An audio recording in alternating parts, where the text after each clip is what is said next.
നമസ്കാരം കൂട്ടുകാരെ, കണ്ണനും ചിറ്റ യൂട്യൂബ് ചാനലിലേക്ക് എല്ലാവർക്കും സ്വാഗതം. ഇന്ന് വലിയ ആർഭാടമൊന്നും ഇല്ലാത്ത ഒരു അയിലക്കറിയുടെ റെസിപ്പി ആയിട്ടാണ് കേട്ടോ ഞാൻ വന്നിരിക്കുന്നത്.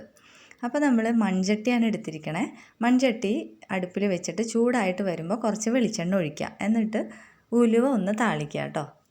ഉലുവ പൊട്ടി വരുമ്പോൾ നമ്മൾ ഈ ഇടികല്ലില്ലേ, വീട്ടിലൊക്കെ സാധാരണ എല്ലാവരുടെ വീട്ടിലും കാണും. ഈ ഇടികല്ലിൽ ചെറിയുള്ളി, ഇഞ്ചി, വെളുത്തുള്ളി, പച്ചമുളക് ഇത് ചതച്ചിട്ട് നമുക്കിതിലേക്ക് ചേർത്ത് കൊടുക്കണം.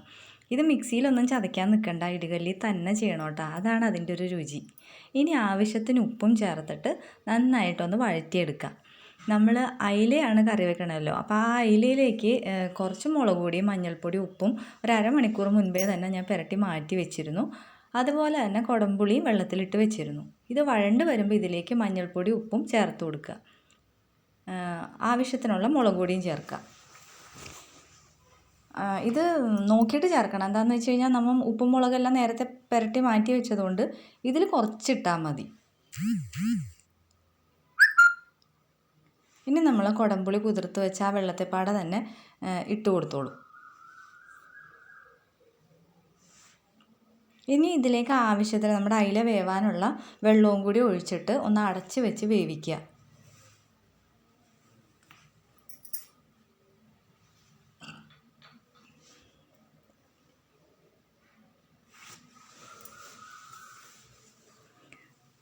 ഈ കറി വെള്ളം നല്ലോണം തിളച്ച് വരുമ്പോൾ അതിലേക്ക് നമ്മൾ മുളക് പുരട്ടി വെച്ച അയില കഷ്ണങ്ങൾ ഓരോന്നായിട്ട് ഇട്ട് കൊടുത്തിട്ട് വീണ്ടും അടച്ച് വയ്ക്കുക. ഇപ്പുറത്തെ അടുപ്പിൽ അയില തന്നെ വറക്കാനും വെച്ചിട്ടുണ്ട് കേട്ടോ.